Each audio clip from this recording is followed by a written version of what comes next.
Oh, okay, the cheese board, I forgot, I can't say that name. The cheese board will be here soon, so you will be fed food and knowledge. Thank you. Yeah. So I guess I'll go ahead and pop up here.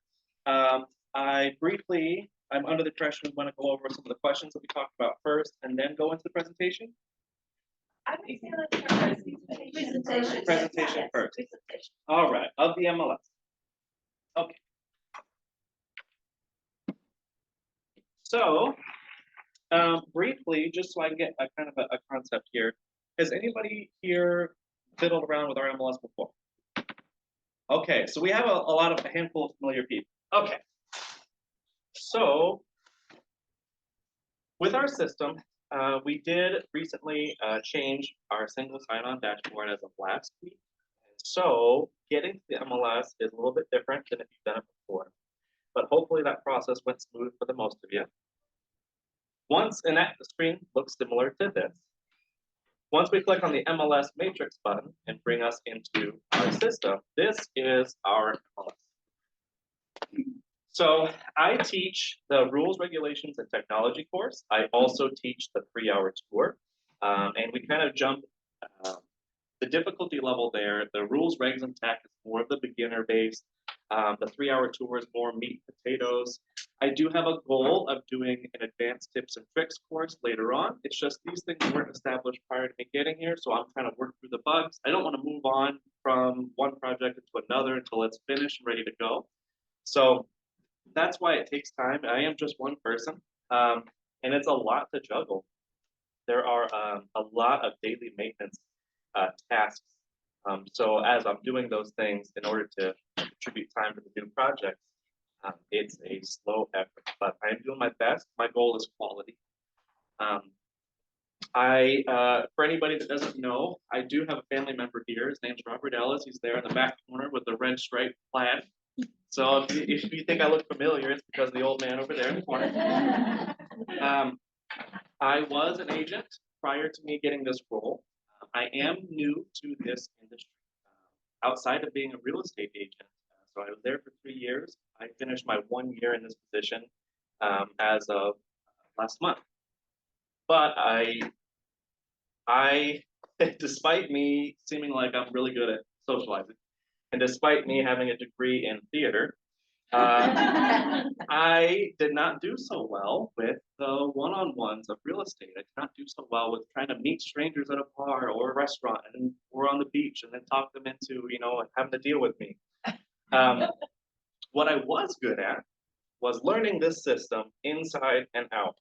And I used this system, and I spent a long time, all the way up until late at night, early morning. Sometimes he would make sure I was up and at him anyway.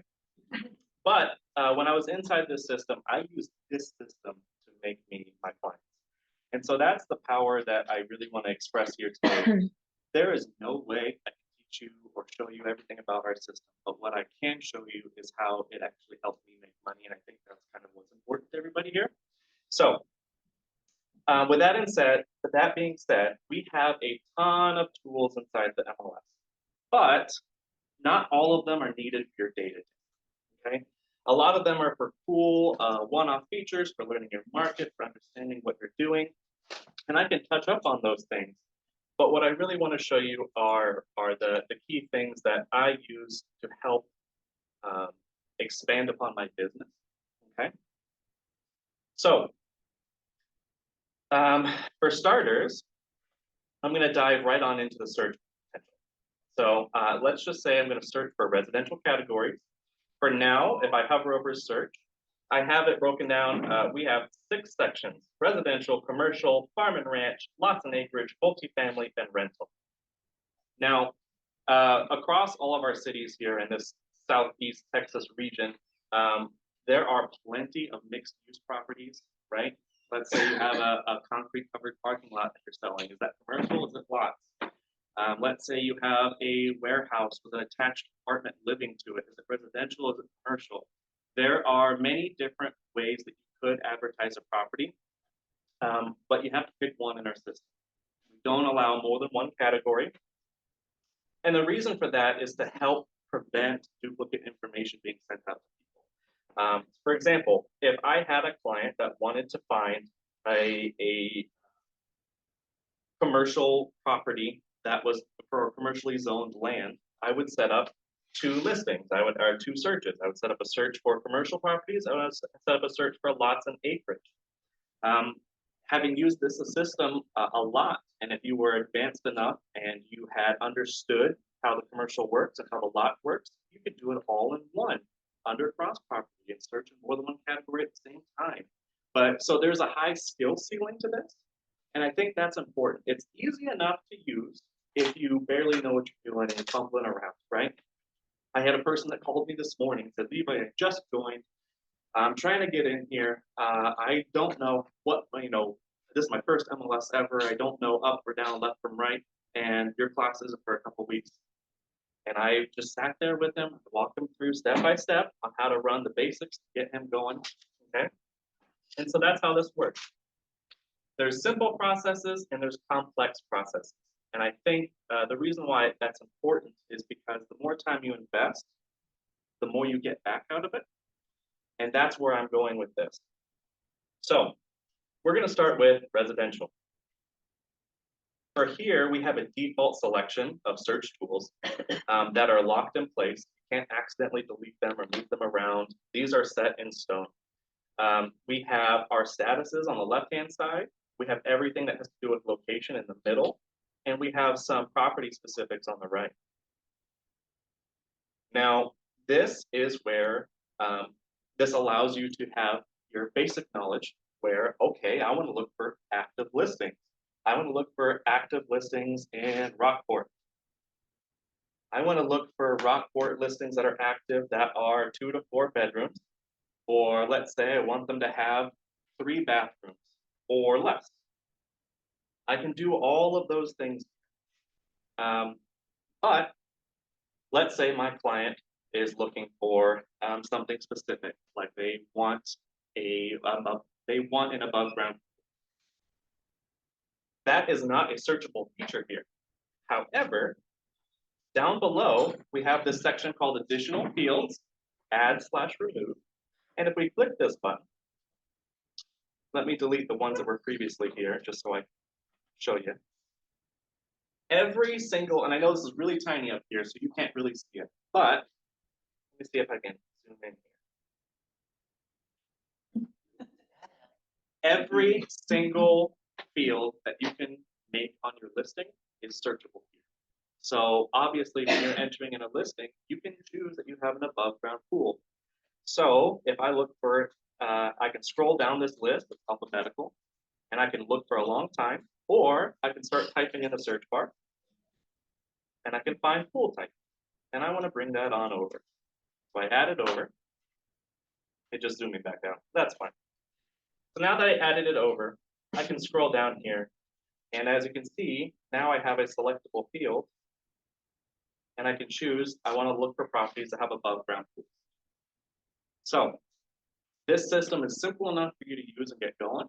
But also, if you learn the system, you're able to get as specific as you want.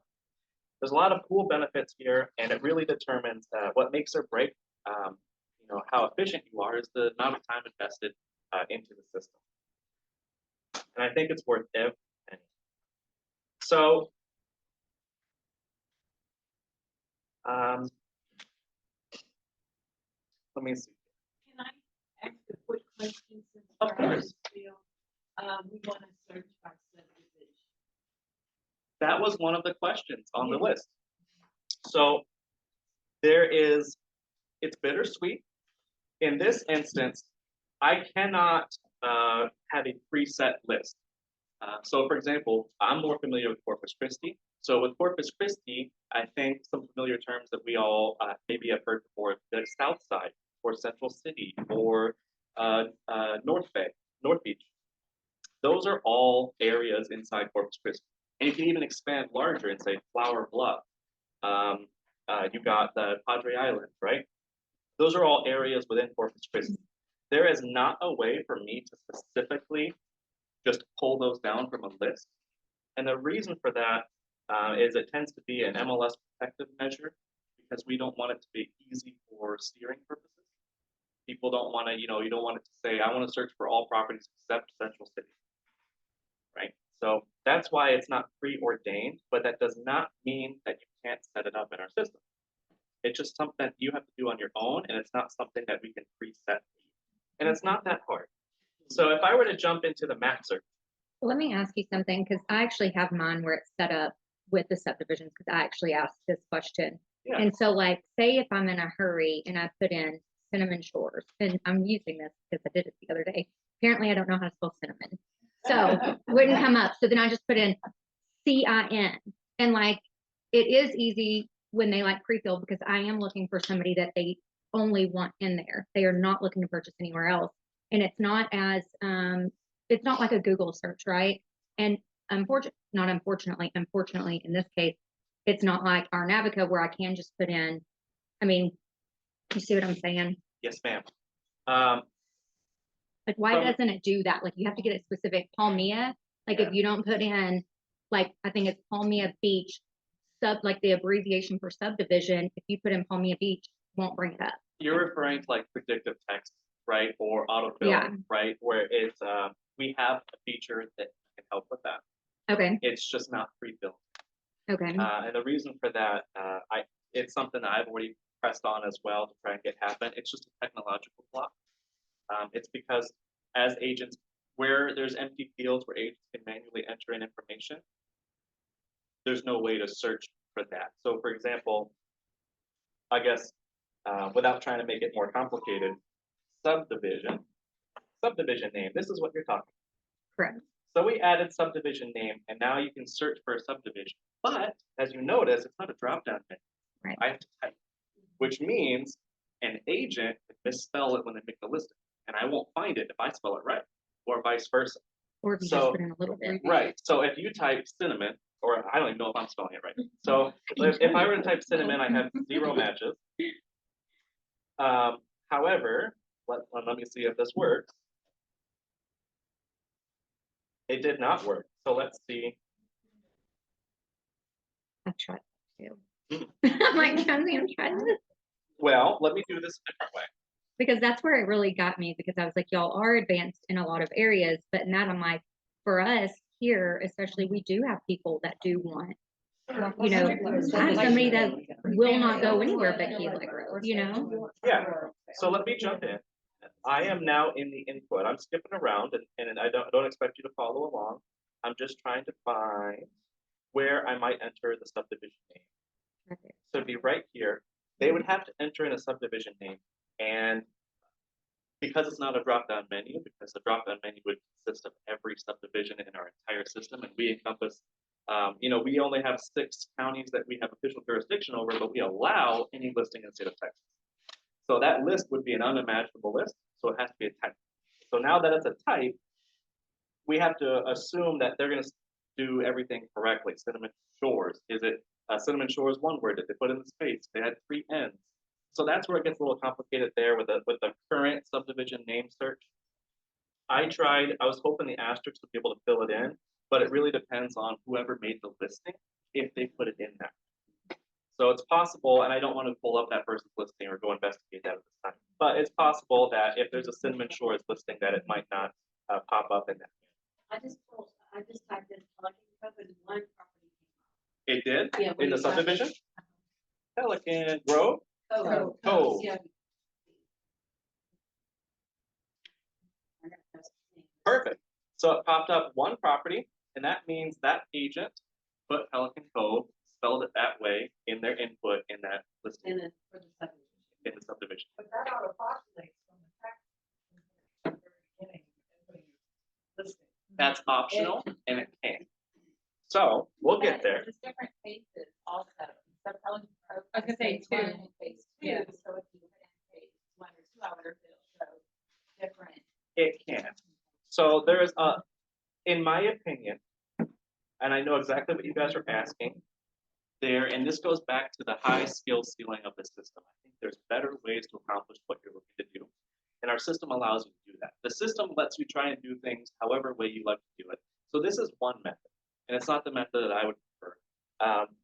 And it's an option that we provide here. And this, of course, comes from over time, building the system, changing the system. It's not a perfect system, but we try and make it better every single day. So, and we also like to make sure there's lots of options. For example, right now does not have a CMA option to do a CMA. Is it one option? Is there more than one? There's more than one option. There's Okay. CMA, Yes. There's two. The In ours, law and simple CMA. okay. Our system right now has 4. There are 4 necessary. No, is one necessary. I mean, one is just all you really need. You can just train the one inside out. But we offer 4 because they're all a little different, and we don't want to prevent you from doing things the way you like to. How you do a CMA is going to be different than how this person does it. So we provide options. So that's kind of the mentality here. If you learn the subdivision method there and it works for you and you want to use it that way, excellent. Here's the method that I would like to tackle. I would do a map search. And with my map search, right now this is showing, I currently just have active residential listings selected. So it's showing all the active residential listings, and I can zoom in, okay? And I'm just gonna use Corpus as an example because again, I'm familiar with it. We talked about how you can see the areas. I'm trying to zoom in on the screen without zooming in on the map. There we go. So we have Bay Area, we have Flower Bluff, we have South Side, right? We have Central City. They're highlighted and they're labeled because they are areas, they're neighborhoods, they're subdivisions, but we don't want them to be automatically selectable. But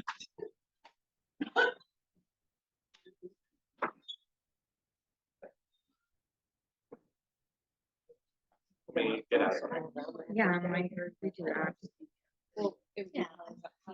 So if I were to want to look at Central City, for example, then in this map, not only can you jump to an address up here, there's a small box where you can type out an address you want to jump to if you already had one in mind, but you can then have 4 different drawing tools. For example, you can have a radius, and I can just search this entire region. If I want to be more specific, I can delete this shape, and maybe I can draw it out with the polygon, and I can physically make sure I don't cross any major roadways, and I can figure out the area that I want and do it this way. And I believe this is one of the most fluid ways to be able to find properties in specific areas, especially since you can edit it in advance. So for example, let's say I messed this up, or maybe I want to do all of Central City, but I also want to include this region over here. I can go and just expand the border. So whenever I made a search when I was an agent, I almost exclusively did it because it doesn't take too long. And even on the mobile, it's just, you can just draw your circle, draw a radius. And so I tended to avoid most of the search tools. I didn't search all of Corpus because I never met a client who was willing to look at all of Corpus properties. They always had a particular area in mind, right? I didn't do it based on school district, although you can. And again, a name of the game here is we provide options. So you can search by school district, by county, by city. And you can even search by subdivision name if that's the method you choose. So the answer is yes and no when it comes to the areas and subdivisions. But I think what you're looking for is, can I search for such a region? Just select it, automatically creates the window for you. We don't have that at this time. So it is always drawn in manually. So another really cool feature I want to show you is, so right now with the area that we have selected, we have 31 matches. I'm going to hop over to the results. I just briefly showed you the map. In our results, we have an expansive, in-depth method of being able to work this part of the system. So let's say right now, all of these listings, this is 3633 Fairchild. It's an active listing, and all of the information is displayed in a horizontal manner.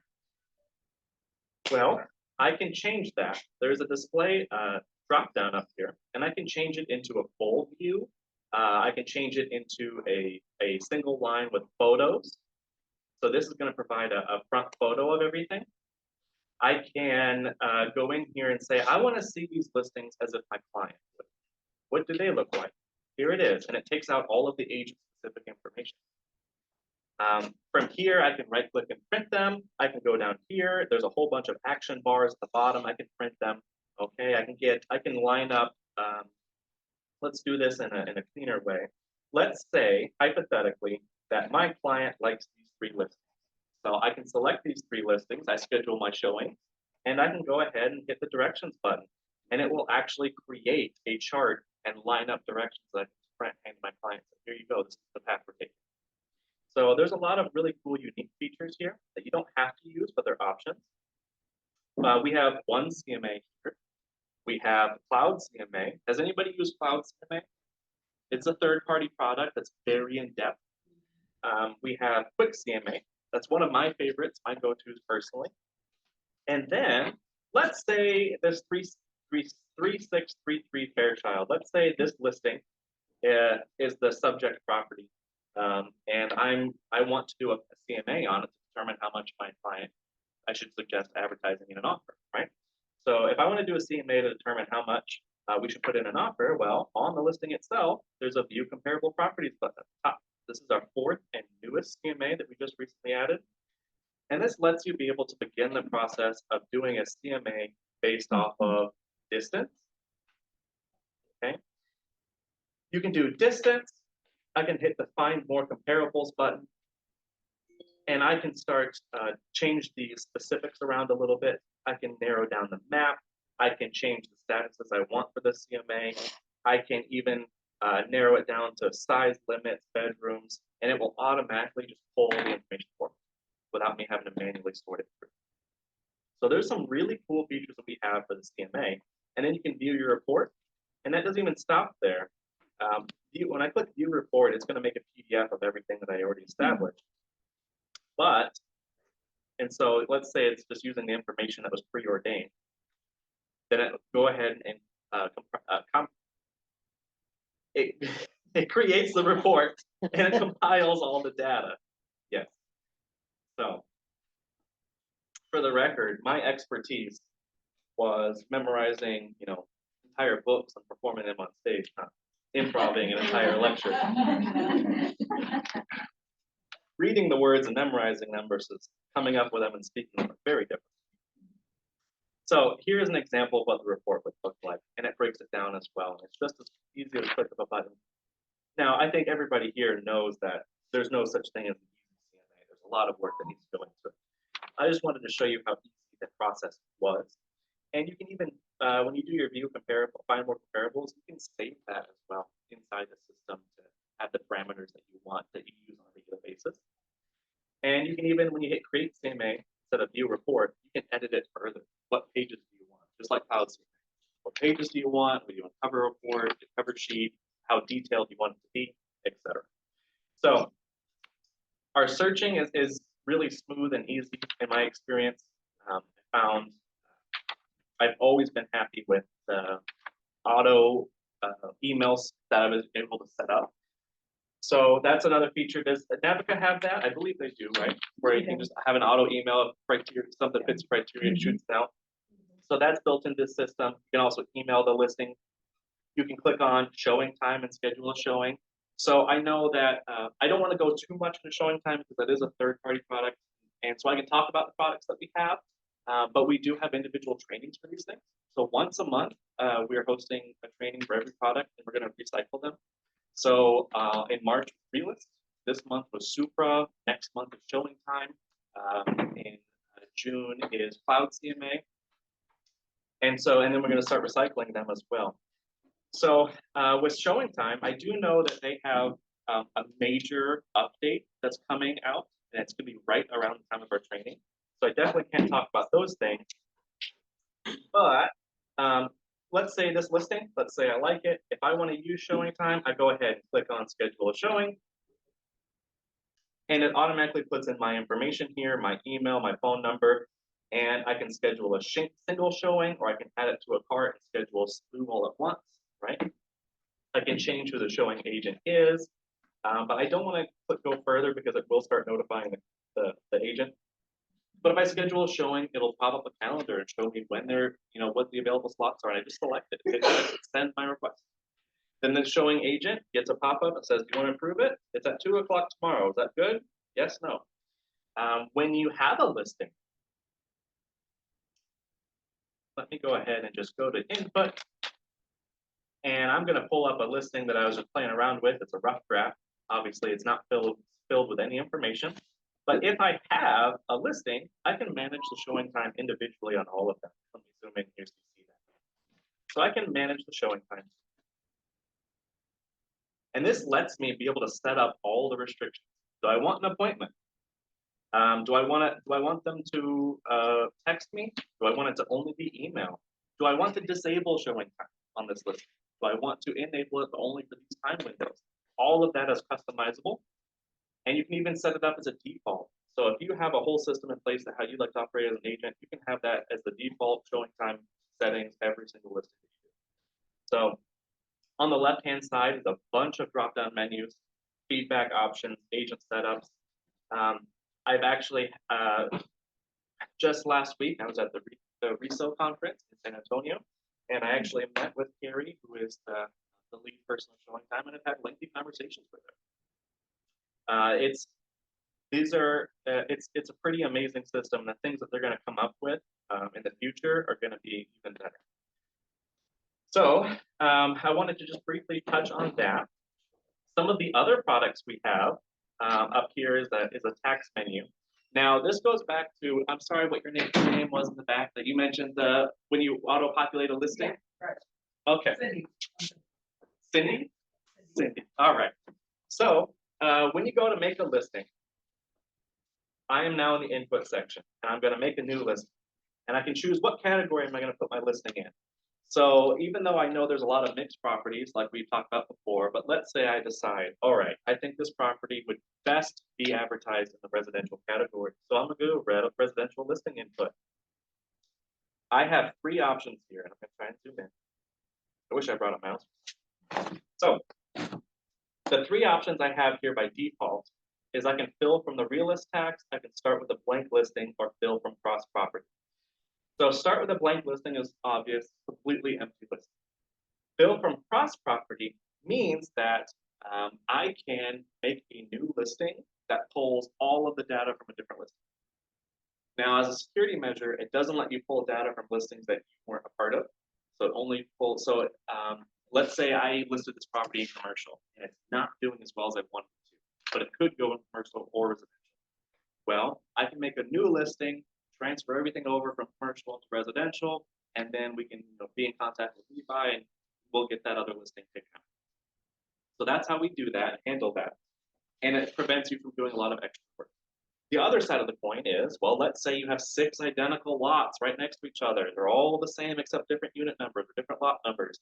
Then you can just fill for cross property, do one really nice, and then just repeat it 6 times, and then change what you need to.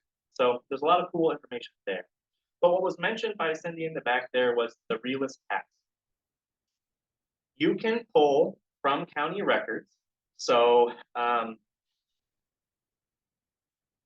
let me go to the map and zoom in on a random old property. We'll do one that doesn't currently have a list. So one with an actual address. All right. 10733 Westwood Drive in Nueces County. All right.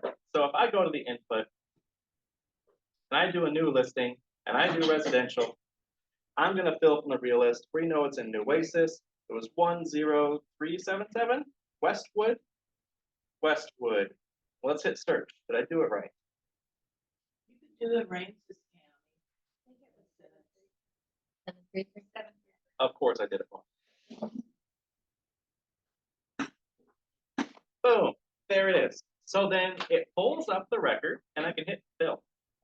So if I hit fill the button, not fill the person. If I hit fill and I go to, oh, that joke did not like Phil, like a nickname for Philip. I'm not going to hit Philip. Okay, never mind. All right. Strike that off as a future career. Explanation. Everybody's very focused on It actually And this is So recorded intense. too. That's So intense. all right. Are we doing good on time, Elkie? We are at 1:38. Okay. And I believe you have until 2:30. All right, I just want to make sure I'm not going too far, because I know you guys have been here a long time. So, as I'm making my listing here, if I go to the property information, you'll see that a lot of these fields have been pre-filled out, and that's by pulling from those records. Now, Realist is really useful and it's really cool, but there is a bit of a disclaimer to it. It is again a third-party product. It is not the official tax record. It is a third-party product that pulls from the records and compiles the information for you. Okay, so the reason why I bring up that little disclaimer is just because I want you to know that it's important that whenever you make a listing, you are still responsible for your information, right? So yes, it could help you fill this information out. It might even be able to find your map for you. So we have a map here, and let's say I can place pin from the address. Let's see if it'll find it. And it did, boom. But if that map pin is out in the middle of the gulch because the system didn't do it right, you're gonna have to take a little bit of liberty here and edit it manually and move the pin where you need to, right?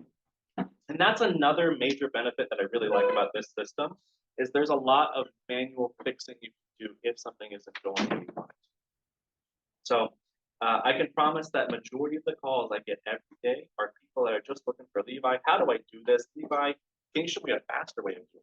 Levi, I've been doing it this way for a while and it's okay. Do you know of anything better? On my 3-hour tour, there's right now, I've been teaching it every month for a year.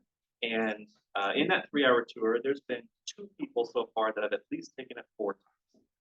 And it's because not only is it a lot of information in our system, but every single time there's just more information that you're able to absorb. And also, I like to make sure that there's little bits of information that are different between every class. That way, if you do take it again, that you get more exposure to different things. So I do spend a little bit of time in every class to bounce around, and I do make sure that I keep it as an open forum. And I know I haven't talked about that at the beginning of this presentation, but I do want this to be more of an open forum as well. So if you do have questions, go ahead and blurt it out. Obviously, I could spend 6 hours in the system going by tab by tab by tab, but we don't have that kind of time. But if there's something that's really important to you, just blurt it out there. We'll go over it. We'll talk about it. Some of the other products, we have the Realist Tax. So let's jump in there. That's what helps fill this information out. But if I jump in there, it is its own system as well.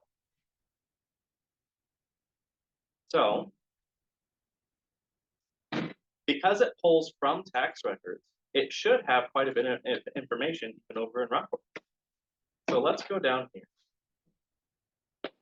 And let's say I want to market this region. Let's say I'm going to market this area of Church Street. Well, now, again, this is a third-party product. The reason why I mention that is it is a CoreLogic product, and that is the company that makes our system as well. So they are tied together and they communicate well. That's why it's its own button. I am not a Realist expert, but we do have, since we had them training with us in March, we do have an hour-long training video on that. The whole thing was recorded. We have it exposed to everybody, as well as we can do one-on-one training too. Buy on the outsourcing of that. Yeah. Is there an additional fee for us to use that, or is that market? So all of our products are a part of our system, but that is more of a different question entirely as to, are we talking, what is the process of finding this information? How are we going to go about it, right? So that's a more in-depth layered thing. I think if the MLS were to be like purchased, if that conversation were to happen, I think every product needs to approve themselves. That each one needs to say whether they're okay with that as well. So I think there's a little bit more there. But what I'm just simply sharing is these are what our members are trying to get. This is what they're all exposed to. And that's why I just wanted to touch up on it. Okay. No additional charges to the end user. Correct. Yes. The quarterly. Okay. So we have a quarterly MLS fee, and that fee has not changed in quite a few years, at least since I've been here. Even when I was an agent, and that I had access to every. So I will say that I was pretty impressed with it. Um, So I'm searching this area, okay? And let's say I want to cater to this area. Let's say this is my neighborhood, and I want to make sure that I am the agent of my neighborhood. Well, this has some really cool tools. I can search specifically if I want bedrooms in this area, a limited size. Let's say I want to find. They even have a subdivision list, so this can help you out there. Realist has a subdivision list, and if I hit search, it should pull up every historical record of this. Every single one of those pins is a record. So every historical record of every home, whether they're in our MLS or not. This pulls county records. If there was a listing, if you see here, there's a bunch of red pins. Every red pin is a sold record. Every black pin is a county record. Every green pin is an active. Every purple is a pending. So let's zoom in a little further. Let's say, like there's a black pin right here. I'm just going to click on it.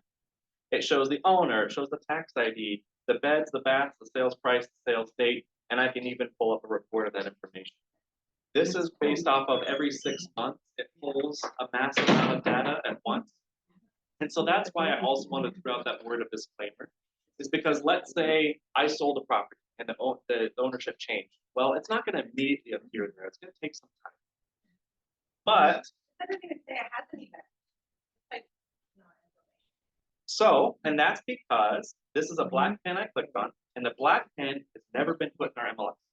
The black pin is just pulling from the county. And the public county appraisal district doesn't have bedrooms or bathrooms. I was like, But if I pull up, I'm not gonna help you. but if I pull up the report, it pulls up all the information that should be there on the public county appraisal district. So it pulls up all the information right here in the system without me having to go there manually. It shows the taxes, the percentages, so on and so forth, unless it's changed. But you put in one of the red pins, it would show that. Correct, and I can do that. Let me hit back, Does that mean just in any MLS or in just an hour. your? Okay. Oh, okay. So if wait. it was in the Rockport MLS, then it's not gonna show up? That's right, because you're not selling data or trading information to realists. This is a third-party product that we have, and since they're a part of CoreLogic that we're using, we're sharing our information with them for our agents. So if we did your MLS, then how are we gonna see the pop? If So- they're not in? Let me get the question a little bit different. So this is an additional supplement to the MLS. What you're asking for, I wouldn't necessarily use this for because we have 4 different CMAs in our system. And what you're asking for is how do you get your data into our system? Manually, one by one. Me, Tommy, other MLS staff, we type in all of it in every step of the way. And that's one of the questions there. There is another option. And that's if we hire CoreLogic to do a whole team to speak with Navica and do a data transfer. So that happens as well. There's different ways to go about it, but neither of those are going to apply to this particular situation. So right now, what I'm just sharing you are some of the benefits that our members get, in which I can pull this and I can show these are the information that we have. So the information that we have, it shows some of our sold stuff, our active stuff, our pending stuff, our county stuff. And so if I were to click on this, right, it shows the sales price, the sales date, who the owner was. It depends on how long ago that listing was. Like this one here, sold last year, or rather 5 months ago. It shows the BAS, and it shows that it's all from the MLS information. It even has the photos, and I can even go to the listing. So there's a lot of information here, but what's even more cool about it is, let's say I want to market this neighborhood. I can export all of the owner information. So I can customize it thoroughly or do a quick one. So if I were to customize it, I can go through and say, all right, I want the owner's first name, I want the owner's last name, I want their tax billing address. I can, it gives me a number of exports I have. I can export them, and it's automatically going to shoot them over into an Excel sheet. And now I have all of their mailing address, the owner name, without me manually typing every owner name and property address into the county records. You can even print mailing labels down here. And I've done it before, where you can just print off an entire neighborhood's worth of mailing letters, just print them off on little sticky sheets, put it into your printer, and then just put them one by one on every envelope, and then mail them off. So there's lots of different cool things here. I don't want to spend too much time on Realist, because again, it's just one of the products. Hey, Levi, Yes, do you ma'am. wanna ask if we have questions or if you don't? Does anybody wanna go into some of the?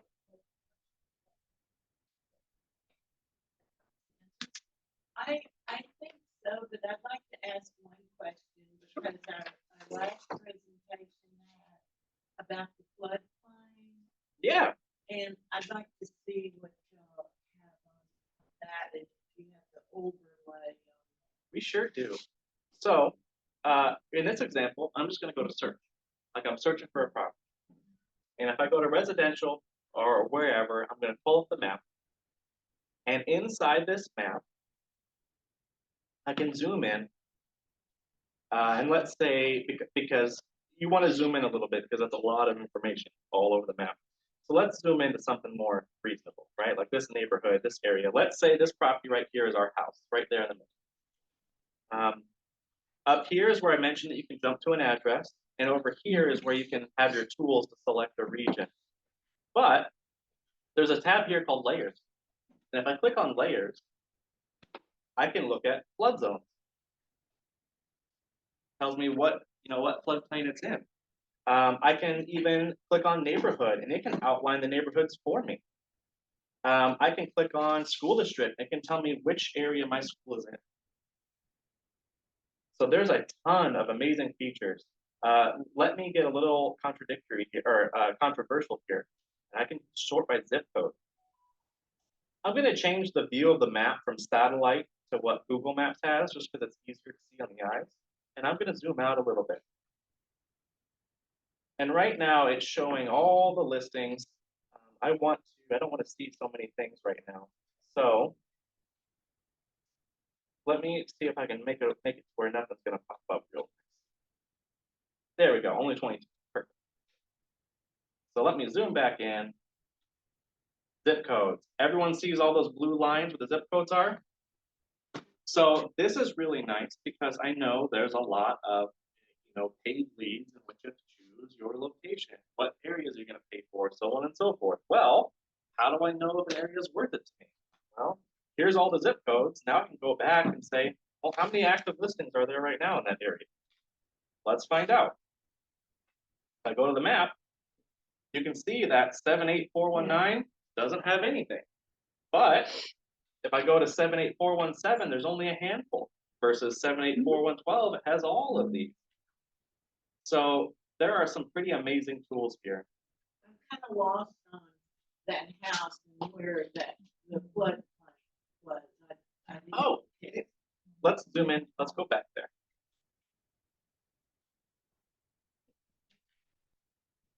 So if I just picked a random spot, okay? And so if I hit layers and I click on, let me get rid of the zip code. Let's do flood zone. What it's showing me here, if I can get rid of this menu, is at the bottom, hard to see, but they have it color coded and it says this is a coastal 100-year floodway. This is a coastal 100-year floodplain. And it has them in different colors, 500-year, out of special flood hazard area. And so it's color coded. And so out of special flood hazard area is orange. And that's where you're seeing all of this orange on the screen. Is it orange on your? No, I it's don't see kind of pink. On my screen, it's quite orange. Yeah. So I think it just has to do with the, Okay. it's color coded, there's a colored overlay. Okay. And so that would help you figure out the flood zone. And it's even labeled with letters over it. So if we zoom in further, all of this is labeled X, which means out of the special floodplain. But then right in between it and the ocean, it says X500, and it's all yellow. That is the 500-year floodplain. Yes, ma'am. I'm on my matrix system, and I can't click the layers. I can't It's click like flood zone. it's like grayed out. It means you're zoomed out too You have far. to go in. There's because there's too much you data go. on the map. I was like, wait a minute. If it were I to need try and this. load all of the flood zones on the entire map, it would overload your computer. Okay, good deal. It's a graphic change.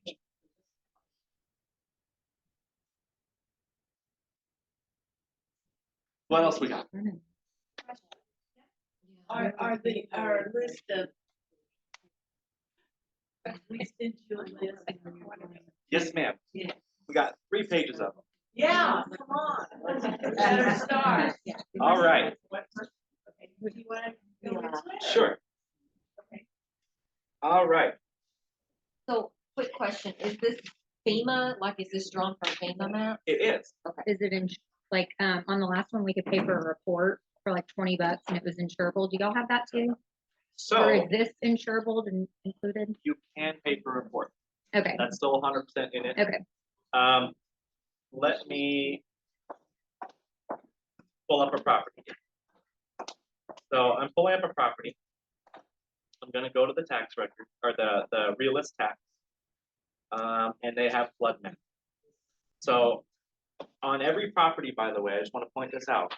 Here is the listing, okay? So let me zoom in here. I'm looking at this listing. This is if I found it and I clicked on it. There's tabs at the top of the listing. I can go to supplements. I can go to the flood map, the parcel map, the history. If it was ever in foreclosure, the history would be here. If there's an open house attached to this, it would be present. So let me go ahead and click the flood map. And the flood map immediately highlights the area and tells you what's going on. And you don't even have to go and find it and investigate it yourself. So, and it even tells you a little breakdown of what's happening there at the bottom. But to your point, let me go to the text. And let's go to the realist tax. Let's open it up in the realist property. Here, if I'm looking at the property inside realist, it also has comparables. It also has market trends, neighbors, neighborhood profile, the flood map. It used to have building sketches as well. The flood map is 100% with FEMA, and it was updated as of this month, actually. October is when FEMA updated theirs, but realist is 6 months. And you can buy the cart here, buy the map as well. And then building sketch. If there was one, it would be here, and there is. Now that's available through CAD. It is. So if our CAD, I mean, just Rockport CAD, they don't have, sometimes they do, I think they used to, but. It's a hit or miss. Right, I okay. wouldn't rely on it, but it's cool when it's there. Okay. And the building sketch data, they wanted me to announce to everybody that they're stopped doing annual updates with that, so eventually it's going to teeter off. And I think it was just because it wasn't. It's a Liability. liability. It's right. But I think we want to jump into questions. So, I think I wrote down a notepad of all of our products. We got a lot, but we had Realist. We do currently have Supra, Showing Time, Cloud CMA, CMA 360, which I did share with you. It's the one where it says View Comparable Property. We have Property Panorama. By default, everyone is given like a flyer virtual tour. We have AnswerLink, which currently right now is an additional tech support service that is able to be reached to outside of business hours. And they're not real estate agents, they're just people that can show you how to do things in the system. And then we currently have a single property website. It's a really cool thing that I just want to share with you real quick. So I'm going to copy this MLS number. Our website, our CCAR online website, shoots you off a dedicated landing page for every listing by default. So it's called Single Property Website, SPW, .ccaronline.com. Online.com, and you don't need to memorize this. I just have it memorized. And then it's / whatever your MLS number is. So I did not receive this person's link, but I know exactly how to find their listing. And if I type it in, it's going to pull up their landing page that I can share with clients, share to Facebook. If they updated their profile and contact information, it would be there. My virtual tour, if I had it attached, the map, who to contact, the gallery of all the photos. and a brief breakdown of the property. And this is pretty cool when it comes to just on the fly, tossing it out to people. So that's by default, you're given that for every single listing. So we have a lot of really cool, unique things that have really made this system shine. And it's nowhere close to being perfect in my vision. And I'm working on that every single day. There's a lot to improve. And in my opinion, it doesn't mean improvement doesn't mean bad. It just means you should never be satisfied with your work. You should always try and continue on going forward, right? And I think you guys would all appreciate having people that think that way, rather than say, okay, looks good, and then hands off, right? So I mean, we talked about how like having a sheet like this would be on one page. Is there a way to make your, because when I put out for every listing, is there a way to just have one page? Yeah. I know the answer. So let me just show you so you know how to get here. Let's say I do a result, and here's my list of listings, and I click on this one because I like it. And now I'm looking at the listing. This is the listing. At the bottom of the screen here is a bunch of buttons that you can do. I know it's hard for you to see, but here's where all the things you are that you can do to this listing. One of them is print or email. And if I hit print, I can choose what kind of format do I want to print it in.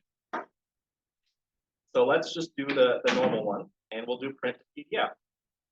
So it's going to generate a PDF for me. And all of it's right there in 2 pages. And you can even, and that's just how I have it set up. You can edit it to shrink it. You can make it smaller, you can make it larger, you can make it all fit on one page. Yes, How ma'am. do you do it? I want one page. That's one thing I don't like, because a lot of times I show like 12 properties, okay? Yeah. And when I have to print out 2 sheets, and I do that page for If me. you just Agent one scroll page. down, it says agent 1 page, agent short, agent full, Yeah. XC. So So I'm you're there's just just gonna not, keep everything I need on that one page. So, yep, you have a hot sheet button, you have a flyer format, you have an agent full page, you have a single agent 1-page view. You have, so that's right here what she's talking about. If I hit print to PDF, it should put it in 1 page. And there it is. Well, no, that's my thing, like, I guess I did go further down, It's because, just a different display. yeah, I just need to change that, because I like to have a page for me. And we haven't even gotten into it yet, we completely customized the display. But I have to Like, go can you that- set that- it as a default, so you'll do Yes. it for one? You can have it to where agent 1 page is default. And so, and on that note, if anybody here is currently a member of our system, if you want help from me, don't be a stranger. My office is always open. You can always give the office a call and come and reach out to me. You can always shoot me an email. If you don't have my email, you already know someone you can bother. Get their say, how do I get a hold of your son? I have an He MLS does call question. you back. Very good. Yeah. He is not happy about this. That's all right. I'm gonna pay for dinner this week. But we got some questions before we're all done, so let's get to them. I think you touched on the first one, Levi, where it was if you have areas in specific subdivisions.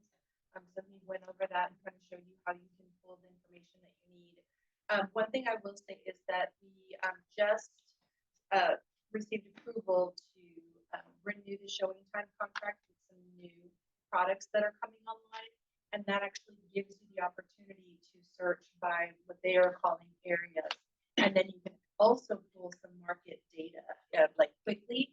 You send out that link, you can share it on social. And that's actually not just a stagnant, link that you sent out. It will give you real-time information. And so there's just some really cool things. I can't remember the name of it right now, but we were very impressed by it. So if you will have that matrix would supply that ability for you. And I think there was a question over will Sentry boxes still be able to be used? The quick answer is yes. We would have to contract with Sentry Lock, or we contact them, which I know somebody that works there, and just ask them how we do this, what the integration would look like, and decide what those terms would be. You want to? Yeah, so They really are. It is Um, really good. we don't require anything in our system. You can use whatever, if you combo lockbox, right? You can use whatever you like. We just have a, Supra is just integrated. So if you were to use Supra, they've made it a little easier for you to connect it to your listing.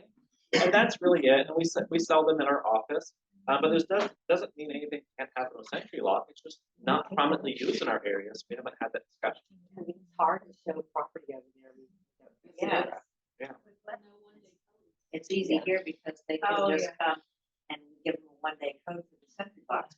I Yeah, rather than Century I love Century way better. I love Century because it does help that we don't have to go and open the doors like we do with Supra.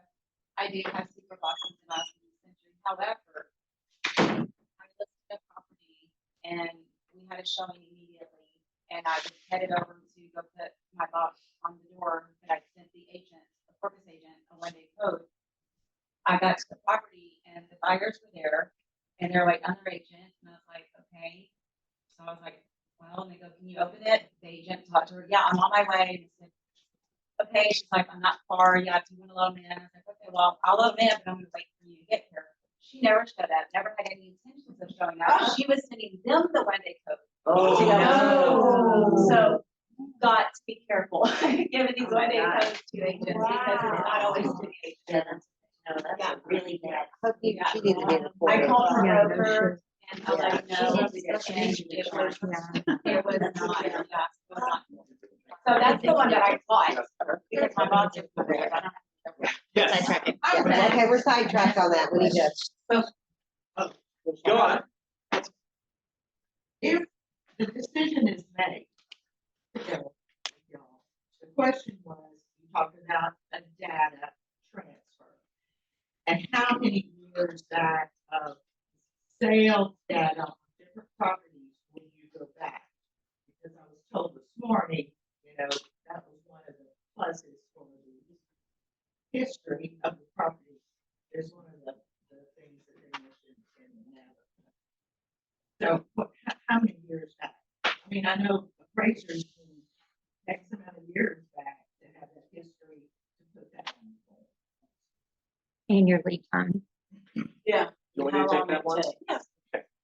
So it's a matter of, it depends on what is going to be agreed to, whether it's, a whole thing, some things, data share, like, I don't know all those steps. That's above.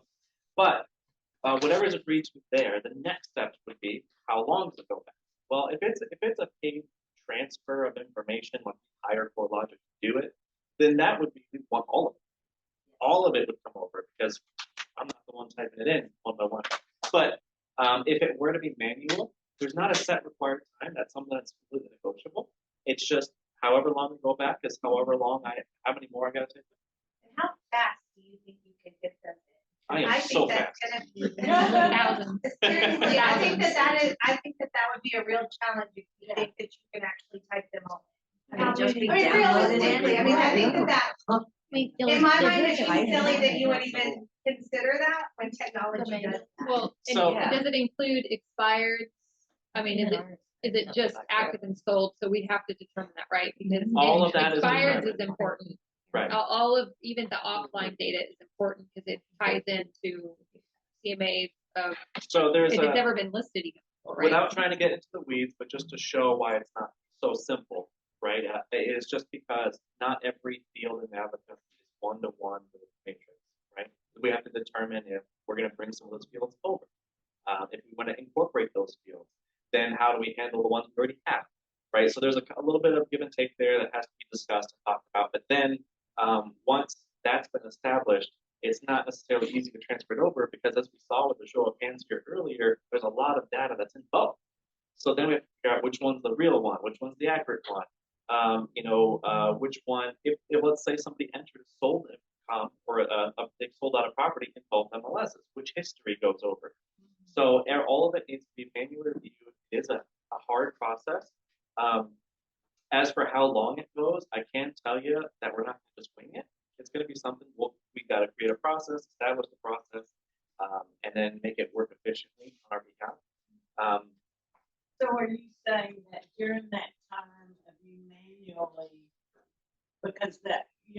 just sounds like years to me, but I don't have a concept of that. That we would need to stay with Navica and South Texas for that period of time until you get everything transferred. So I guess the best way to put it there is you're not looking at years. You're looking at a couple months. In the meantime, it really depends on the workload. There's a lot of variables here. So it depends on the workload, depends on what level of combining data that we're having, and depends on the process that we do it. If we were at higher, like CoreLogic to do it, there'd be an entire dedicated team that pulls the entire process over, and it's probably going to be really fast. Why would you not Yeah. hire? Cost. There is a cost that's associated with that, but, that would be something, so we would want to know what's important to you. How many years back would you want to go? And then we can absolutely propose something to whomever would be working on the agreement. Who would be paying for that cost? You all? Most likely it would be CCAR or South Texas MLS. Is that essentially an extra fee to the dues? I mean, like, would everybody's dues go up for that? We wouldn't impose that, but again, those are all conversations that are not had at my level. That is level, board director level. I know that they want to be open to conversation. They want to make sure that everyone has their voice heard at the table. And so, I can share with you today that they have authorized a signing to finalize the San Patricio merger today. And it took us a few months to get to where everybody was happy with what was noted in the agreement. And so it was a lot of conversations back and forth, meeting with their leadership, conversations with our management team, because the end goal is that everybody wants to be in a place to better serve the members. And that can't happen if somebody comes in and tries to say, this is it, and that's all that's going to happen. So we have those conversations, but I would not imagine that South Texas MLS or CCR would say, oh, well, you have to pay for this, considering, that they're absolutely open to having, what's the word, good faith negotiations. So, speaking of Santa, did y'all give them a time frame for the transfer of data? Yes, and it would be a different situation because they were smaller. I think, when we were looking at the listings, I think you and Tommy talked about this a little bit more, but it was send over Excel data for a year and they were fine with that. And so that's what's going to be, placed into. A year? Oh, no. Yeah, but again, probably the majority of those listings are already in Exactly, South Texas because MLS. when we look at You the have so number much of members that are coming over, there was maybe 20 members, and there was already so much duplication. We already had all of their data, and so it was already again in our system. But again, You can't, that's these like, are you conversations can't that compare those two can be Right. had. to us. So in order to find out what the charge is gonna be, that takes a period of time of your good faith negotiation. So we won't know until then how we're gonna vote. I think in the times that we've had this conversation, so when we were talking with Kingsville, I wasn't on board when that merger happened, but I do know that a number that was thrown out was about $20,000. We asked, I think, the same question with San Patricio, and we just thought, no, we can manage this because it's just a small amount of data.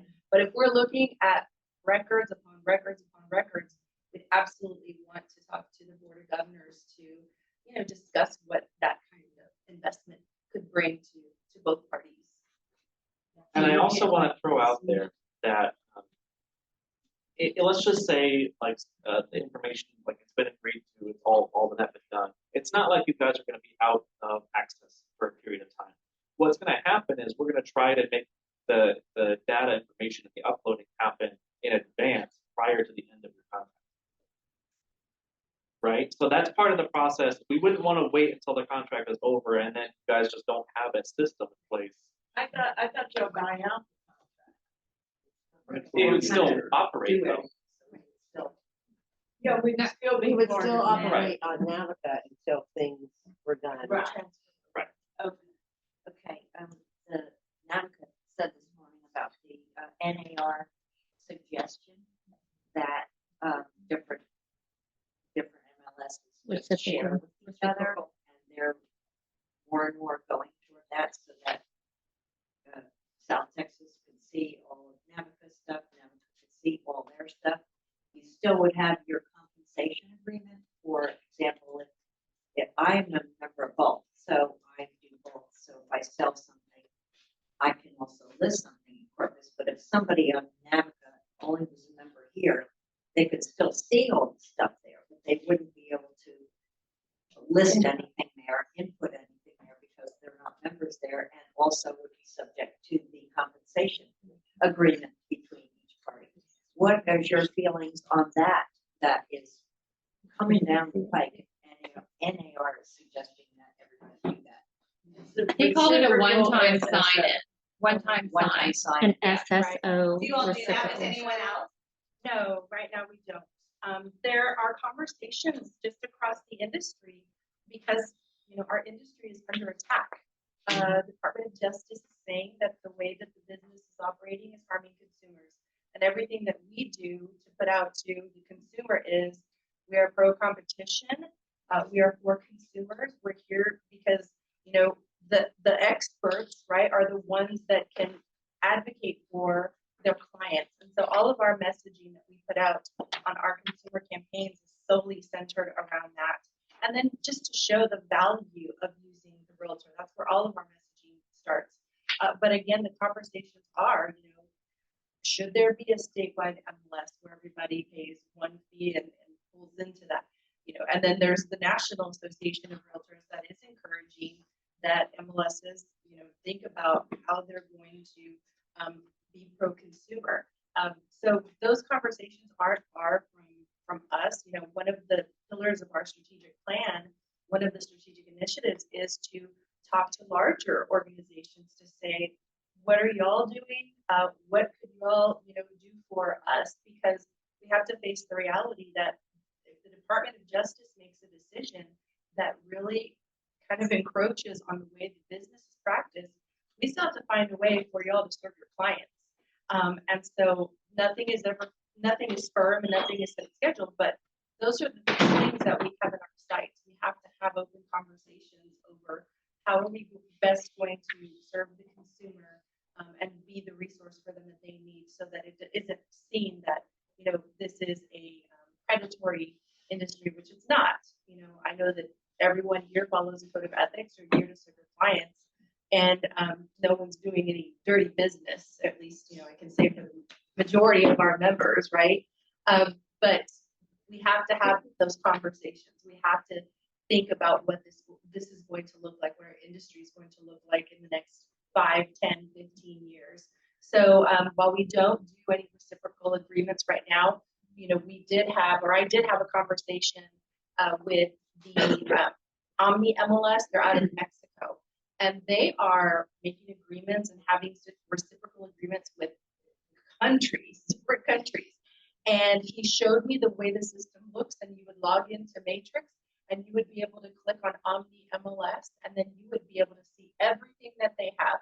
Now, I don't know the limitations of what you can and can't do in the system, and I know that, you know, some of our board members are even hesitant to even think about that because, you know, I'm not licensed in, you know, to sell real estate in, you know, Bolivia or in, you know, Colombia or anything like that. But if you have a client that is, you know, an international business person, you might be able to have access to that information and refer them to that, but you would still maintain that client relationship, if you will, and using that loosely, and share information with them so that then they can refer to do business in other places. So there's a lot of things that are going on in the industry, and, you know, the staff stays ahead of things and in the know as best as they possibly can. But it's an opportunity that's out there. I did hear somebody say reciprocal agreement. We haven't explored that option, but, you know, we're happy to look at options that would serve the membership. I don't know if you want to add anything. So you're saying like you all would be open to discussing that as an option? in the future, right, you're not. Yeah, I mean, everything's on the table, right? And that's when we have these conversations, we want to just relay the message that we're here to listen, we're here to answer any questions and to ease any kind of uneasiness, right? That may be happening in the transaction. Like I've heard it. I've been, in this industry for a little while, and we hear the fears, right? We don't want to lose our identity. We are different, and that same conversation is had across the United States. You have beach communities in different parts of the country, and they all say we're different and we're unique, and that is absolutely respectable. But what can we do to say, how can we support the consumer? How do we support our brokers? What can we do to best serve them? And that's why, we're just happy that we're here to be able to talk to you all, to at least get the conversation going. Will that reciprocal plan share enough information for appraisers so that we're getting appraisers that are not in Rockport in the area, and that is where I see the Justice Department coming in and saying you're not serving your consumer because they don't have access to Rockport, they're coming from somewhere else, and they're pulling information out of Central Texas or Corpus, and they don't have enough comps. And it could cost either somebody a deal or cost the seller money. But wouldn't that be on the appraiser? Yeah. Yeah. We're a non-disclosure. we're a non-disclosure. That's not our fault if they're not getting the- Can we get through the questions since it's already 2:20? Yeah. All right. Because I just want to hear it so that, They do. So just to kind of bring us back on track, to answer a lot of the questions surrounding that is, there's a lot of negotiation that still needs to happen. And there's still a whole lot of up in the air of nothing is in stone. So the conversation is open, like Elsie said, and I just want to keep that out there, that you're not like locked in place, you have to do something one way, right? Well, I didn't, so let's look at, does that reciprocal thing work for appraisers and everybody else? Is my question. I didn't get it. That I don't have an answer to. they don't know They anything don't about know. it. So we got through two other questions. I know we're running out of time here. But so to move on to the next one, will the Rockport Association admin be able to schedule reminders, class schedules to pop up on login? So I was, just to get some clarification on this, it also depends, is it a merger, is it a wholesale? Because if it's a fully combined, then I imagine there'll be a staff member out here as well. That information, we have ways of how we have our classes that get popped up. We do have alerts in Matrix. We do have alerts, all of that to be accessible, right? So I'm not entirely sure if it's like, if you're talking like wholesaling, MLS or whatnot, and we haven't got to use those terminologies, but if that were to happen, then if there's, an MLS pop-up needs to apply to Rockport people, I'm not entirely sure how to just designate that yet. So again, it's something that needs to be explored. And I'll touch on that too. So in conversations that we've had with other organizations that have wanted to wholesale to us, the way that they've worked with us or proposed to us is that, this is what we will charge you for access or to be a part of this organization. You will no longer need to have X staff member. You would handle the compliance piece, and then you would essentially be bought in. And then again, I'm just using that as one example of another organization that has approached us and wanting us to be a part of their organization. So there's a lot of different models out there. Again, we would just need to figure out what the right fit would be so that everybody feels like they're being treated. Benefit to South Texas when it comes to things like the fines. Let's go to the ponds. There's a question on there about ponds. Sure. Start that. Yeah, okay. It was on the top of the second. Fines are part, so with us, right? Fines are part of the MLS budget. So those are things that, again, MLS does. Our whole thing is we try to educate our members as much as possible so they don't receive the fines. There are situations where fines are incurred. Our fines are a flat fee. I'm sure if anybody's received a fine, they know what that is. They do have an opportunity to take a fine waiver class, which eliminates that fine one time a year. But when it comes to, again, it depends on the structure, right? Because if we say, well, who's going to administer, right, the MLS piece for, Rockport? Is that something that a staff member is going to need to oversee? Well, there's got to be revenue that supports that staff member's salary. So we'd have to have a conversation over, is that going to be a South Texas MLS staff member, or is that going to be a Rockport staff member? And I think looking at that revenue is how that can be best essentially negotiated or again, looked at. And there's a lot of unknowns because we haven't had a conversation over what right looks like, where everybody's going to feel comfortable in saying, yes, we agree. And so it could play out in different ways. If y'all choose to keep the staff member, then there's got to be revenue that supports that, right? But what is that? If it's a staff member, the fines support the revenue. Okay. She's saying But again, it would. she's sarcastically. Too. She's Well, and again, that is when we start looking at numbers, So when the association, Rockport decides we want to look at this, we would want to look at the financials. Like we have to do our due diligence, right? So we can see what works where, and that's when we start kind of unraveling. And based on what we see is how we say, okay, this is what we're seeing, this is what we're coming to the table. And this is what we can appropriately manage because And I almost think that's a two-way street if it gets to that point, because we would have to see y'all's as well and then be able to look at what comes back just to support us having a board. yeah, absolutely. As just a show of hands of everybody here that has used South Texas MLS, has anybody here gotten in trouble with it? Oh, nobody's the one to admit it. I mean, I've Uh-huh. gotten like I've gotten changes warning. to that. Uh-huh. Now, how many of you have gone broke because of it? I love Within the last 12 months? Yeah. All right, well, we're gonna have a conversation. My goal, my big goal is education. It is growth. And I know that you can't always be like-handed with everybody, right? But everything has to be equal.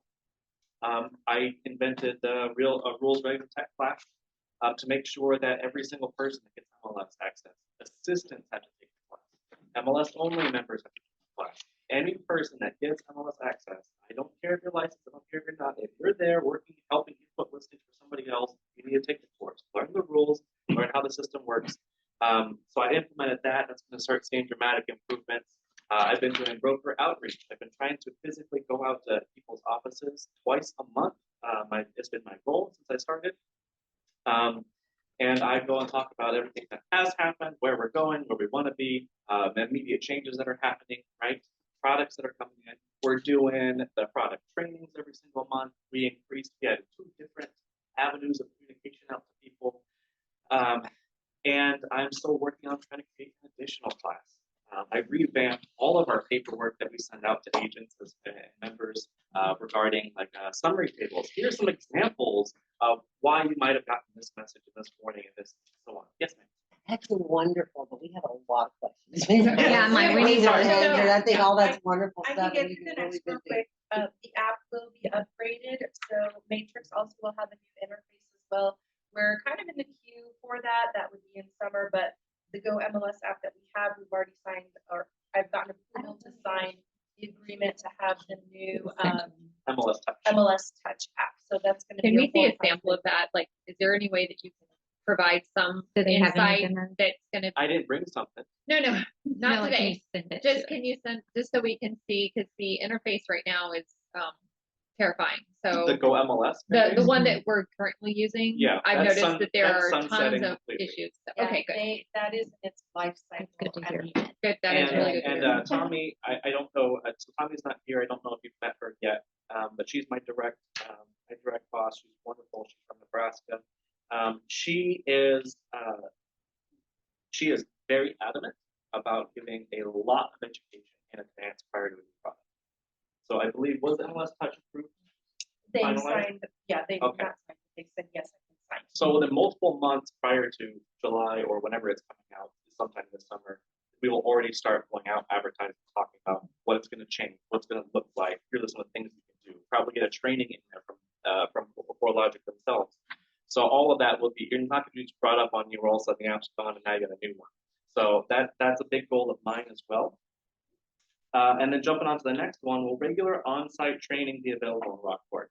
I felt that was a pretty open-ended question, but the goal is obviously we want training to happen. I have a ton of the virtual stuff, like every single class I host is virtual.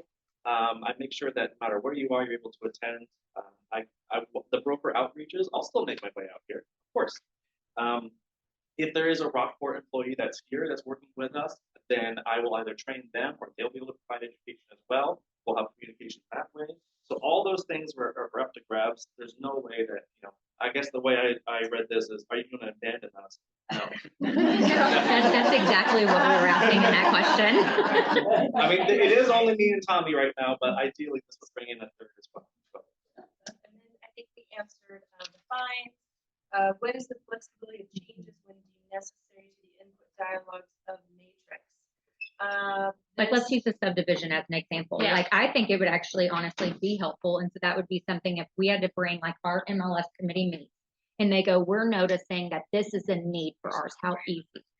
So you're talking, Which is whatever y'all so call. you're talking about the fields that you have in Navica that we don't have and incorporating that data. Well, just That a or change down the some road. changes. Like Or like change. recently we noticed that there was not an option for short-term rentals only on residential.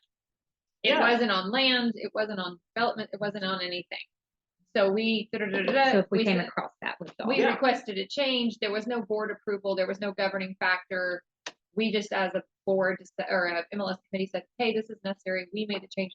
It was that quick. They made it. It's done. So that's a, So yeah, what know is the exactly what you're talking procedure about. for that? we have, Tommy did create an MLS users group. It's a virtual group. Everyone can come in, they can submit their request, talk about the best way to incorporate it, and then we go on. It's been paused right now just because we were brand new, and then we're also already found ourselves in the weeds. We've got to figure out a better way to like organize it. So that's happening. Outside of that, I had a person reach out to me and say, Levi, the street number field doesn't show up to 6 digits, and that's really bothering me. So bam, within 2 days, I got it extended. Okay. A person reached out to me and said, Levi, our VPAD is not in the lot description list. So I went in and just added it. I saw that. Right? That's- Somebody yeah. calls me and says, my school's not here. I can go in and add it. So there's a Okay, lot that's of good. things Okay, that I that's can really do immediately That's what we wanted. that I don't need to go through a process. What really yeah. needs help or like what I need is if I'm going to change how something currently works. If something currently operates one way and we want to make it operate differently, then I need to make sure it is. Quick question on portals. I know you have a buyer portal, but do you have a seller portal? And I haven't been using it in Navicus, so nobody chopped my head off. I'm just asking. We did find out that that was an option for your sellers to be seeing things such as their, from even the showing time style things to other updates going on about the market. I think that's going to be with one. And y'all might have Yeah, one. I One don't know. Home would be the portal that you can send to your clients. Regardless of.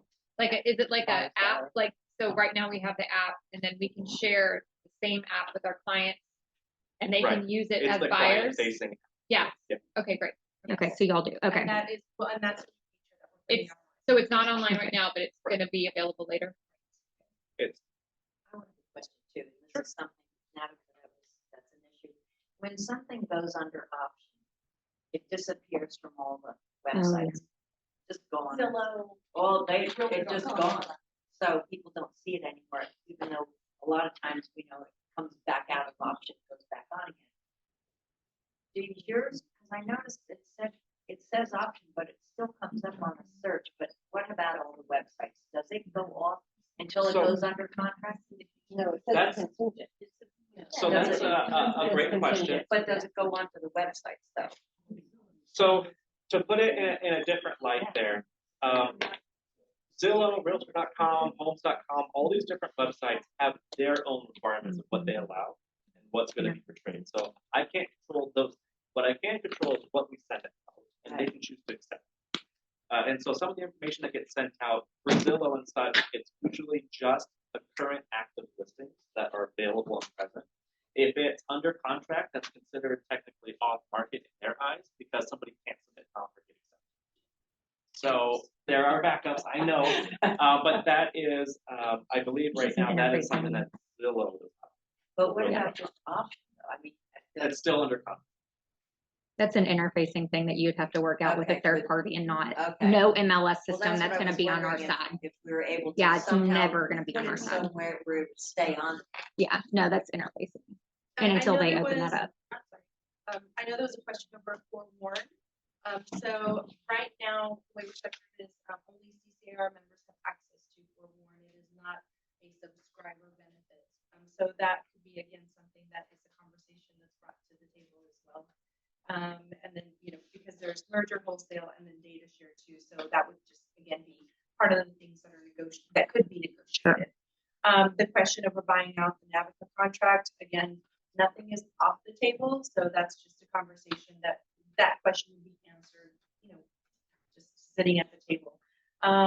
We talked about how far back will archive period be on transfer. Again, that just determines like what's important to you all is what we would want to know. How will information be transferred to Navica? We could either include it ourselves or we could pay CoreLogic to do that. Just depends on the amount of information that would be transferred over. Is there an alternative way to share information between Navica and Matrix? We touched on that with, possibly a reciprocal agreement, but neither one of us are very well versed in that. So that would be another conversation to explore on our end. How long would the switchover take if pursued? I think we talked about. Yeah, it depends just don't on know. the level of depth and the process that we choose. Ultimately, it's not something, but getting that data in there, I think our personal goal would be definitely before the contract ends. Right? We don't want there to be a crossover where you don't have access to it. Right. Yeah. So that would be the hard stop goal. Well, and I will say, again, not to reveal terms of the agreement with San Patricio, but they were able to have a conversation with Navica to make sure that they were able to use their system until, the merger was complete. But again, that is a different situation because essentially they are no longer going to be an association because they are merging with CCAR. So again, there's conversations that you can have with your vendors too, to just kind of get clarity over what you can and can't do. Obviously, they don't want to lose their clients, right? So. We have a question. Yep. Yes, sir. For the big picture, do we gain access to like Corpus and Victoria and other areas by So we- submitting for the same dues, or is it additional fees for all that? Right now, it's two separate things, right? You got Rockport, you got Corpus. And it's both.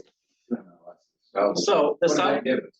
yeah, so the South Texas MLS, we have official jurisdiction over 6 counties, and with the merger of San Patricio, it'll be 7. So the San Patricio, Jim Wells, Live Oak, Kennedy, Brooks, Clayburgh, Nueces. I think I hit. Yes. So and then in this would include Aransas, would be part of that. So the flip of that too, then, if all of the South Texas MLS then also has access to Rockport. Right. So just to, But they because I don't know unless they buy it. there was a question, so I don't want to get in the weeds about wholesale and Sure. this, that, the other, but, so there could potentially be 2 options, just so we're clear. We can take on CoreLogic as, like, we have Navica now, so it's just us, and we have CoreLogic, is that an idea? Or you're saying the other option is to merge, are those 2 different options, or right now we're being, like, we merge just besides the financials, let's not talk about financials, so we have, are those our choices, like to become part of CoreLogic for ourselves, like we would have Navica all in its own self? Is that an option, or is it just the matter of merging with South Texas? Like, is that really what we're talking about 100%? Those are 2. That's what I'm all saying. very different things. So Okay, a full merger is, the Rockport essentially goes. I'm not talking about the away. board, I'm just talking about MLS. But if you're talking about MLS, that's where we need to talk about, are we going to do a data share, right? What is that gonna look like? What is that going to cost? I know San Antonio and HAR are in the process of doing that, and I've been told that's very, very expensive. But again, if this is an investment for the members, then that's a board decision, not my decision. But there's an option to data share. There's also option of wholesaling. where we can, look at some numbers. There has to be questions answered too, right? Is there going to be staff in place here?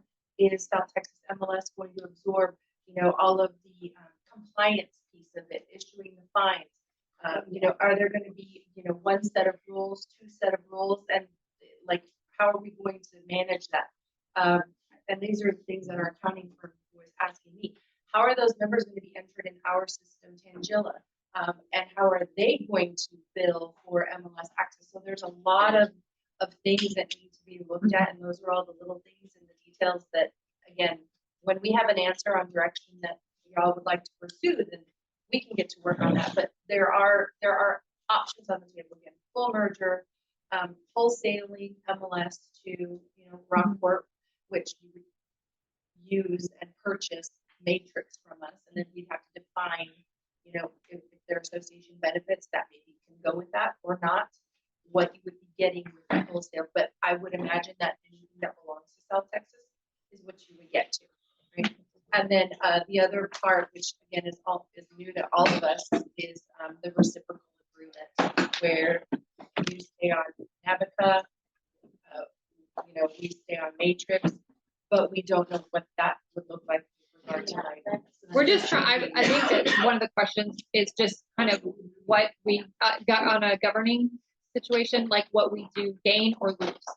So, Governance. yeah, like, what choices do we get to make, or what do we get to govern? Is our MLS committee just dissolved because we're not necessary anymore, which is not, I'm not saying that's a terrible thing, because then we don't have to worry about it, and somebody else will worry about it. But then we do lose that as far as rulemaking, exceptions, changes, things like that. Then we're basically leaving it to South Texas, which is in essence, out of our area. So, because we're kind of, our little place. So just the overall, I'm just trying to get clarification. So basically we need to receive a list of questions from you so we can answer as a group, so you guys can decide for the financials. Is that kind of where we're? Well, I think first we need to decide what it is you want us to look at, right? Okay. You want us to look at wholesaling Matrix, CoreLogic, plus all the products from South Texas MLS to Rockport. Right. Do you want to see what maybe a merger would look like? We're not doing a merger. Merger's off the table. We are not letting our Keep our own board. board. So just the wholesale outfit. The That wholesale we can hire to help us navigate this, because it seems more complicated Very than, and the different proposals and things. Are there people that are so familiar with it that they can help Yes. us navigate this? Yes, and we do, have a line item in the budget to talk about things like this, because again, it is a strategic initiative of South Texas MLS. And so it just depends, y'all need to tell us what you would like to explore, and then we can go back to the Board of Governors and Board of Directors and say, this is what they want us to consider. There is a consultant with CoreLogic that has given us some information about, what does a data share look like, and then we probably have to talk about maybe a reciprocal agreement, and also what wholesaling looks like, because we have to think about, who's going to do what when you're talking about wholesaling, because you're basically buying into Matrix. And so what will now South Texas MLS take over by wholesaling something to you? Is it the compliance piece? Is it the fine piece? Like, all of that needs to be looked at, but we just need to know. But I think what you standardly offer, your standard, like, okay, you join South Texas, we'll take care of the rule rule enforcement. enforcement, we'll take care of the MLS committee, the fines, we get the opportunity to have the education.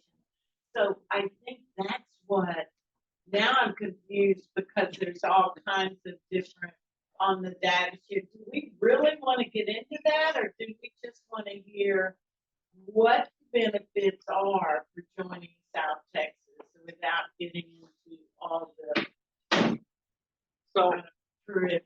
if you don't mind me jumping in there, I just want to say that I don't own any real estate here. I don't work as an agent. I have a license, but it's not sponsored. I'm not allowed to be one where I don't have skin in the game here. And all this would do is increase my work. But I'm excited about it because I cannot tell you guys how many I get 30 calls a day, 50 calls a day. I went to a RESO conference last week and I came back to 100 emails. None of them were junk. Like I was when I was an agent. I could just delete half of them. No, every one of them required time and attention. I had 40 voicemails backlogged. Right? And these were things that my colleagues, had to, like, oh, Levi's the guy that's got to be for that. Right? So I'm excited about it because the amount of calls I get every single day about people that had just like, please find a way for me to not have to put my listing in twice. Or please, please. So that's really a big reason why I'm here today and why I'm excited about it. We didn't just hire a CoreLogic to come to show you the matrix. It was just because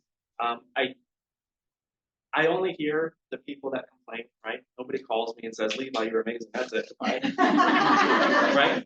But the things I hear is there is a lot of stress that's being applied to your members and my members as a whole, all of us, because of the MLS separation. And so that's my big goal, and that's what I'm excited about. And I think just to add on to what your discussion there, it just needs to be a conversation. We just need to have the appropriate people having a conversation, discussing the options, hashing out, getting into the weeds. Not something that we can do in this forum. Right. This was just an intro to show you what I got and show you my passion. But I definitely think it's worth getting into 100%. If the mega corporations can go through their acquisitions, we can handle this, right? Right, that's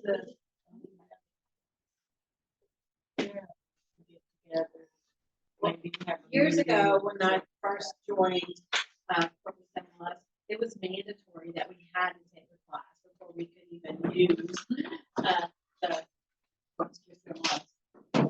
That's something that maybe brokers or. It's there now. Still that way. Yeah. Well, I think we're wrapping up. Is there anything additional?